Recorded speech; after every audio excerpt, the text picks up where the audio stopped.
Hello and welcome back to another episode of the Cardboard Herald's Off the Table, your weekly board game news in 10 minutes or less.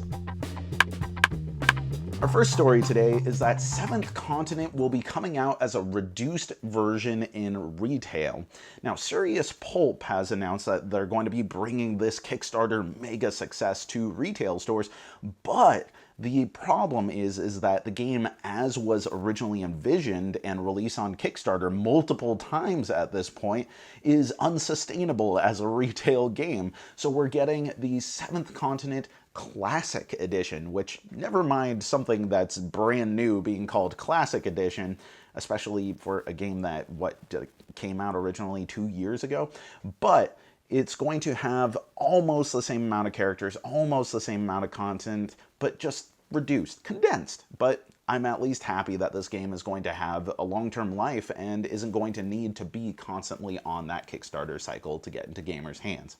Okay, so this next item is wild. This is the Unbroken Kickstarter by Golden Bell, and for lack of a better term, it has turned into a show. So there have been several concerns that are brought against this Kickstarter, but the reason we're talking about it today is the shipping issues here. I'll put some links to some BGG discussion in the description below, but the biggest problem right now is how it's getting out to backers. And yes, it is getting out to backers, and that's important to recognize that this is a Kickstarter that has every intention of delivering what they said that they were going to deliver. But in delivering, they sent it via media mail. And do you know what's not allowed in media mail?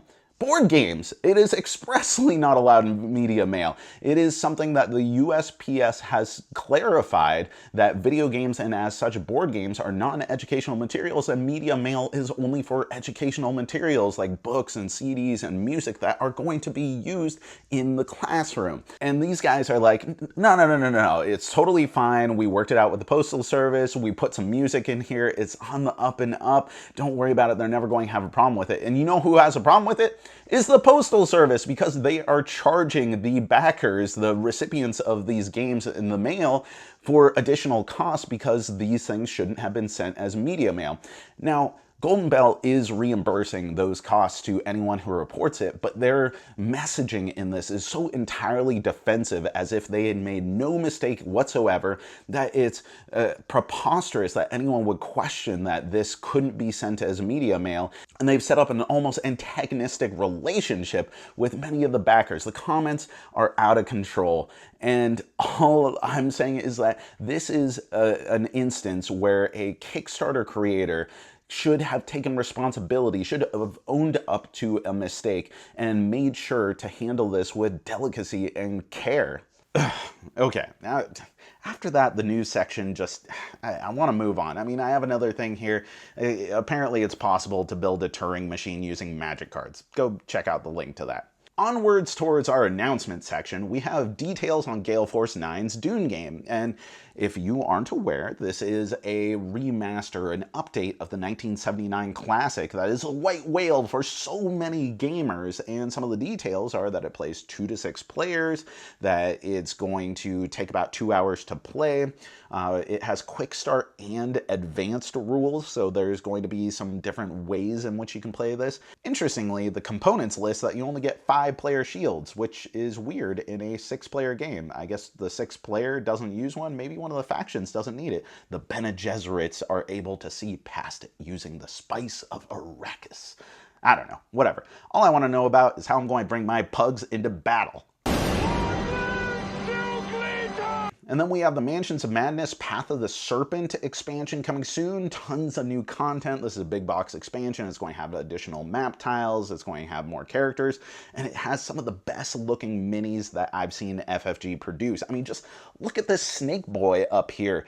I want this guy in Journeys in Middle-earth. And now USAopoly announced Toy Story Obstacles and Adventures, which is an excessively awkward title for a game. But anyway, apparently it's using the Harry Potter Battle for Hogwarts engine. No word on compatibility between the two, but that might be a weird crossing of genres. I'd still try it. And then Roxley has announced Dice Throne Season 1 Remastered. So if you are wanting to hop on board to this ultra popular game, now there's going to be an update to the entry point for everyone to hop on board. And given we had so much to talk about today, during our highlight, I wanted to just talk about a good Kickstarter by a Kickstarter that has proven themselves up until this point, and that's Middara by Succubus Publishing.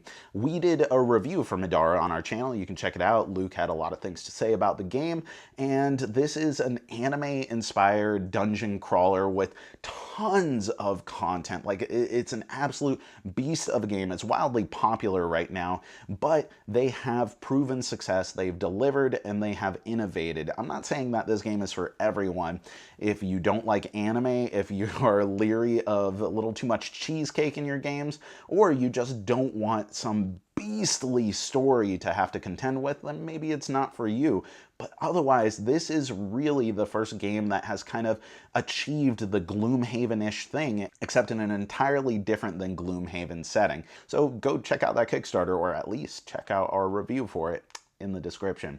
And that, my friends, will bring us to the question section. As always, I leave you with one of these, and because we talk so much about Kickstarters today, I want to know, uplift me, make me feel good about these things. What are some of the highlights of Kickstarter past? Like, if I'm thinking about some of the Kickstarters that I really have loved, I mean, it goes all the way back to Alien Frontiers, which was like one of the original big successful Kickstarters, and I think the first one funded at like $30,000 or something like that, and that was mind-blowing at the time for everyone involved.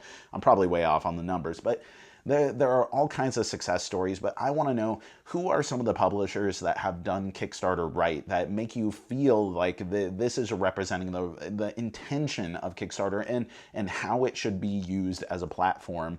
And at the same time, if you want to use our comment section as a way to just bitch about some of the worst Kickstarters, I'll take that too. And that's going to do it for our show today. Thank you so much for watching another episode of the Cardboard Herald. As always, I've been your host, Jack, and I'll talk to you next week. Whoa, whoa, whoa, whoa, whoa. Scratch that. I am a liar. I am not going to be talking to you next week. Next week, Chris and Lindsay of Behind the Box, an excellent channel, which you should definitely check out, are going to be guest hosting on this show because I'm going to Washington, and then I'll be back on the following week. They're going to do a great job. They are going to take the reins and do something, I'm sure. I'm not quite sure what it is, but they'll do something, and I am sure of that. If you want to hook up with me and play some games at Mock's Boarding House, then get in touch. I don't know that I'll have the time, but we'll see if we can work it out. I want to do a little bit of gaming while I'm down there, but it's also a family thing. So anyway, I'm rambling. Once again, thanks for watching.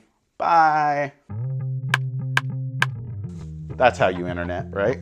If you enjoyed this video, we have all kinds of other reviews, interviews, and recommendations via writing, podcast, and video here on our channel and website cardboardherald.com. Our content is audience supported, so if you want to show your support, please visit our Patreon. Thank you so much for watching. This has been the Cardboard Herald.